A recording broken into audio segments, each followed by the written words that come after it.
ദാമ്പത്യം. രചന അവതരണം മിത്രവിന്ദ. പറഞ്ഞ പോലെ അത് നേരാണല്ലോ.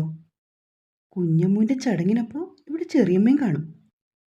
സരസ്വതി നിറഞ്ഞ സന്തോഷത്തോടെ പറഞ്ഞു.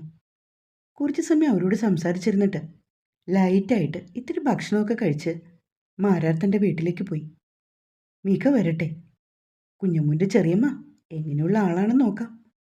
മാരാരുടെ ചുണ്ടിലൊരു ചെറിയ പുഞ്ചിരി. ഈ സമയത്ത് കുഞ്ഞമ്മു ആണെങ്കിൽ കളിയും ചിരിയും ഒക്കെയായി കിടക്കുകയാണ്. ഭദ്രയുടെ മുഖത്തേക്ക് സൂക്ഷിച്ചു നോക്കി കുഞ്ഞമ്മു കിടക്കുന്നത് കാണുമ്പോൾ ഭദ്രയ്ക്ക് മനസ്സ് നിറയും. എന്നാലും എൻ്റെ പൊന്നു മോളെ, ഈ കുഞ്ഞിനെങ്ങനെയാ ആ മാരാരെ കാണുമ്പോൾ ഇത്രയ്ക്ക് മാറ്റം? താടിക്ക് കൈയും കൊടുത്ത് ബീന ആലോചനയോടെ ഇരുന്നു. മാരാരെന്ന പേര് കേട്ടതും ഭദ്രയുടെ വലങ്കൈ അവളുടെ നൈറ്റിയുടെ ഹുക്കിൻ്റെ അടുത്തേക്ക് നീങ്ങി. ഒപ്പം കുറച്ചു മുന്നേ നടന്ന കാര്യങ്ങൾ ഓർത്തപ്പോൾ അവൾക്ക് കൈയും കാലും തരിച്ചു. മാരാരി സമയത്ത് കുളിയൊക്കെ കഴിഞ്ഞ് ഇറങ്ങി വന്ന് സെറ്റിയിൽ നിവർന്ന് കിടക്കുകയാണ്. കുഞ്ഞുമാവി ഉറക്കുവാണോ അല്ലയോ എന്നറിയാൻ അവനൊരാകാംക്ഷ. ഒപ്പം വിളിക്കാൻ തെല്ലും മടിയും. കുറച്ചു മുന്നേ കണ്ട കാഴ്ച അത് കണക്കായിരുന്നല്ലോ. ഒരു നെടുവീർപ്പോടെ അവൻ ശ്വാസം എടുത്തു വിട്ടു. എന്നിട്ട് ഫോണെടുത്ത് ഭദ്രയുടെ വാട്സപ്പിലേക്ക് കുഞ്ഞമ്മ ഉറങ്ങിയോ എന്നൊരു മെസ്സേജ് അയച്ചു. നോട്ടിഫിക്കേഷൻ വന്നതും ഭദ്ര പെട്ടെന്ന് തന്നെ ഫോൺ എടുത്തു നോക്കി. മാരുടെ മെസ്സേജ് അപ്പോൾ തന്നെ അവൾ റീഡ് ചെയ്തു. അതിൻ്റെ റിപ്ലൈ ആയിട്ട് അവൾ കുഞ്ഞമ്മു കളിച്ചുകൊണ്ട് കിടക്കുന്ന ഒരു ചെറിയ വീഡിയോ ക്ലിപ്പ് അയച്ചു. അത് കണ്ടതും മാരാരുടെ ഉള്ളം തുടികുട്ടി. അവൻ അപ്പോൾ തന്നെ വീഡിയോ കോൾ ചെയ്തു. ഭദ്രയാണെങ്കിൽ കുഞ്ഞിൻ്റെ മുഖമാണ് നേരെ കാണിച്ചത്. കുഞ്ഞമ്മു. മാരാരുടെ ശബ്ദം കേട്ടതും ഇരു കാലുകളും മേൽപോട്ട് പൊക്കി ഉയർത്തി കുഞ്ഞമ്മു സന്തോഷം പ്രകടിപ്പിച്ചു. ദേവച്ചൻ്റെ ചുന്ദരിപ്പെണ്ണെ, എൻ്റെ വാവച്ചി എന്നാടുക്കുമോ പൊന്നെ? മാരാരുടെ വാത്സല്യത്തോടെയുള്ള വാക്കുകൾ കേട്ടപ്പോൾ വീണ ഭദ്രയെ നോക്കി. ഇങ്ങേരും ഈ കൊച്ചും തമ്മിൽ എന്തോ കാര്യമായിട്ട് ബന്ധം തന്നെയുണ്ട്. അല്ലെങ്കിൽ പിന്നെ ഈ കൊച്ചു ഇങ്ങനെ കോലം കെട്ടുവോ? വീണ ആലോചനയോടെ ഭദ്രയുടെ മുഖത്തേക്ക് നോക്കിയിരിക്കുകയാണ്. എന്നാൽ അവളുടെ മുഖത്ത് ഒരു ഭാവഭേദവുമില്ല. അവൾ കുഞ്ഞിൻ്റെ മുഖം കാണിച്ചുകൊണ്ട് ഫോണും പിടിച്ച് ചാരിയിരുന്നു. കുഞ്ഞമ്മു, ഇവിടെ നോക്കട പൊന്നെ, മാരാർ വീണ്ടും പറഞ്ഞു. അപ്പോഴൊക്കെ കുഞ്ഞു പല പല ശബ്ദങ്ങൾ പുറപ്പെടുവിച്ചു. കുഞ്ഞിന് മാരാരോടുള്ള സ്നേഹം അതെത്രത്തോളം ആണെന്നുള്ളത് ബീനയും ഭദ്രയും ഒരുപോലെ നോക്കിക്കണ്ടു. സിംഹത്തെപ്പോലെ അലറുന്ന മാരാർ ആകെ കൂടി ശാന്തമായി സംസാരിക്കുന്നത് കുഞ്ഞമ്മൂൻ്റെ മുൻപിൽ മാത്രമാണ്. അതെല്ലാവർക്കും ഒരു അത്ഭുതമാണ് താനും. ഇത്രയും വാത്സല്യത്തോടെ ഒരു കുഞ്ഞിനോട് സംസാരിക്കാൻ മാരാർക്കറിയാമോ എന്നതുപോലും ഭദ്രയ്ക്കും മീനയ്ക്കും അമ്പരപ്പായിരുന്നു. കുഞ്ഞമ്മു ആണെങ്കിൽ അതിലും ബെസ്റ്റ്. കുറിഞ്ഞിപ്പൂച്ച കരയും പോലെ എന്തൊക്കെയോ ശബ്ദങ്ങൾ പുറപ്പെടുവിക്കുന്നുണ്ട്. ഇതാരാ, പൂച്ചക്കുട്ടിയാണോ എന്നൊക്കെ മാരാർ ചോദിക്കുന്നുണ്ട്. കുഞ്ഞമ്മു കുറിഞ്ഞിപ്പൂച്ചയാണോ? ഇതെന്തൊരു ശബ്ദമാണോ? മാരാർ കുഞ്ഞിനോട് ചോദിക്കുന്ന കേട്ട് ഭദ്ര ബോണം പിടിച്ചിരുന്നു. ഒടുവിൽ കുഞ്ഞമ്മു മടുത്തു. മുഖം ഇടത്തേക്കും വലത്തേക്കും വെട്ടിച്ച് ചെറുതായി വാ പൊളിച്ച് കാണിക്കുന്നുണ്ട്. കുഞ്ഞിന് വിശക്കുന്നുണ്ടെന്ന് ഭദ്രയ്ക്ക് മനസ്സിലായി. ദേവേട്ട. ഭദ്ര പതിയെ ശബ്ദം താഴ്ത്തി മാരാരെ വിളിച്ചു. എന്താ ഭദ്ര? അവൻ്റെ ശബ്ദം പതിവ് പോലെ ഗൗരവത്തിലായി. ഇവക്ക് വിശക്കുന്നുണ്ട്, കരയാനാണെന്ന് തോന്നുന്നു, ഭദ്ര പറഞ്ഞു. ഭദ്ര. വീണ്ടും മാരാർ അവളെ ഉച്ചത്തിൽ വിളിച്ചു. അപ്പോഴേക്കും അവൾ ഫോൺ നേരെ പിടിച്ചുകൊണ്ട് അവനെ നോക്കി. എന്നിട്ടറിയാതെ അവളുടെ വലം കൈ ആ മാറിലേക്ക് ഉയർന്നു വന്നു. മലയാള ഭാഷയിലാണ് നിന്നോട് ഞാൻ പറഞ്ഞത്, കുഞ്ഞിനെ അവളെന്നും ഇവളെന്നൊന്നും വിളിക്കരുതെന്ന്. നിനക്ക് പറഞ്ഞാൽ മനസ്സിലാവില്ലേടി? മാരാർ ദേഷ്യത്തിൽ ഭദ്രയെ നോക്കി വഴക്ക് പറഞ്ഞു. സോറി, ഞാൻ പെട്ടെന്ന് ഓർക്കാണ്ട്. അവൾക്ക് മാരാരുടെ മുഖത്തേക്ക് നോക്കാൻ മടിയായി. ഇത്തിരി പോന്ന പിഞ്ചു കുഞ്ഞിനെ വിളിക്കുന്ന കേട്ടില്ലേ? എനിക്ക് നല്ല ദേഷ്യം വരുന്നുണ്ട് കേട്ടോ. ഇനി ഒരിക്കലും ആവർത്തിക്കില്ല, സോറി. ഇനി ആവർത്തിച്ചാൽ അതിൻ്റെ പരിണിത ഫലം കൂടി നീ അനുഭവിച്ചോണം, കേട്ടല്ലോ? മാരാർ കാൽ കട്ട് ചെയ്തു. എൻ്റെ പൊന്നു തമ്പുരാനെ, ഇങ്ങേരിത് എന്തൊരു മനുഷ്യനാ! സ്വന്തം കുഞ്ഞിനെ പെറ്റമ്മയ്ക്ക് എടുക്കാനും മിണ്ടാനും പോലും സ്വാതന്ത്ര്യമില്ല. ഇതെന്താ വെള്ളരിക്കപ്പട്ടണമാണോ? ഫോൺ കട്ടായിന്ന് മനസ്സിലായതും ബീന ഭദ്രയുടെ അടുത്തേക്ക് വന്നുകൊണ്ട് പറഞ്ഞു. അപ്പോഴേക്കും ഭദ്ര കുഞ്ഞിനെ മടിയിലേക്ക് വെച്ച് പാലൂട്ടാൻ തുടങ്ങിയിരുന്നു. ഹലോ ഉണ്ണിയേട്ടാ, ഞാൻ എത്ര നേരം കൊണ്ട് വിളിക്കുന്നു, ഇതെവിടായിരുന്നു? ഏറെ പരിഭവത്തോടെ ഭാവന ചോദിക്കുകയാണ്. എടോ, ഞാൻ കുറച്ച് ബിസിയായിരുന്നു. താൻ വിളിച്ചത് ഞാൻ കണ്ടായിരുന്നു, പക്ഷെ കോൾ അറ്റൻഡ് ചെയ്യാൻ സാധിച്ചില്ല. ഉണ്ണി ഭാവനയോട് പറയുകയാണ്. പാവം പെൺകുട്ടി, അവൾക്കറിയില്ലല്ലോ അവളുടെ കെട്ടിയോനെ മാരാര് വന്നിട്ട് അടിച്ച് നാശകോശമാക്കി ഇട്ടിരിക്കുകയാണെന്ന്. ഉണ്ണിയേട്ടൻ്റെ ശബ്ദത്തിന് എന്തു പറ്റി? ആകെ വല്ലാണ്ടിരിക്കുന്നല്ലോ. എന്തേലും പ്രശ്നമുണ്ടോ? ഏയ്, എനിക്ക് യാതൊരു പ്രശ്നമൊന്നുമില്ല. തനിക്ക് വെറുതെ തോന്നുന്നതാ. അവൻ തൻ്റെ ശബ്ദം അല്പം മാർദ്ദവപ്പെടുത്തിക്കൊണ്ട് പറയുകയാണ്. ഏട്ടനിപ്പോൾ എവിടെയാ? ഒന്ന് വീഡിയോ കോളിൽ വന്നേ. ഭാവന പറഞ്ഞതും ഉണ്ണിയുടെ ഉള്ളിലൊരു അപായ സൂചന മുഴങ്ങി. മാരാർ അടിച്ച് നിരപ്പാക്കി വെച്ചിരിക്കുന്ന കവിൾത്തടങ്ങൾ കണ്ടാൽ ഭാവനയ്ക്ക് പെട്ടെന്ന് പിടികിട്ടും. എടോ, ഞാൻ ഇപ്പോൾ അമ്പലത്തിൽ വരെ വന്നതാ. വീട്ടിലെത്തിയിട്ട് തന്നെ രാത്രി വീഡിയോ കോൾ ചെയ്യാം. ഈ രാത്രിയിൽ ഇപ്പം എന്തിനാ അമ്പലത്തിൽ പോയത്? നേരം 10 മണിയൊക്കെ കഴിഞ്ഞില്ലേ? കരയോഗത്തിൻ്റെ കമ്മിറ്റി ഉണ്ടായിരുന്നു. അച്ഛനില്ലാഞ്ഞതുകൊണ്ട് എന്നെ അയച്ചത്. വളരെ തന്ത്രപൂർവ്വം അവൻ അവളോട് കള്ളങ്ങൾ പറഞ്ഞു. ഓ, ഓക്കെ. ഡാഡിയും മമ്മിയും ഒക്കെ ചോദിച്ചു ഉണ്ണിയേട്ടൻ എന്നാ കയറി വരുന്നെന്ന്.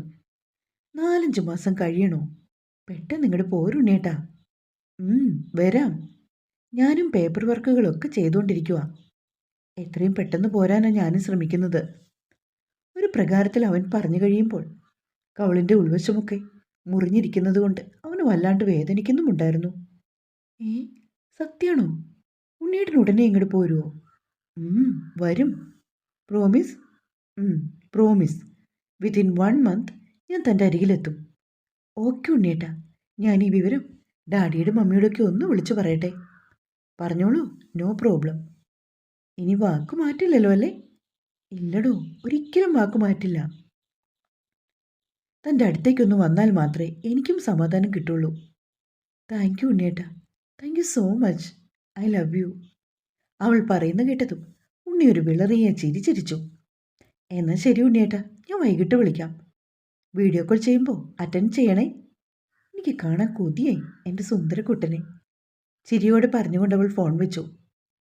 നിന്റെ സുന്ദരക്കുട്ടൻ്റെ കോലം കണ്ട ഇപ്പം തന്നെ നീ എന്നെ ഡിവോഴ്സ് ചെയ്തിട്ട് പോകുമെന്ന് ഉണ്ണി ഉള്ളാലെ പറഞ്ഞു.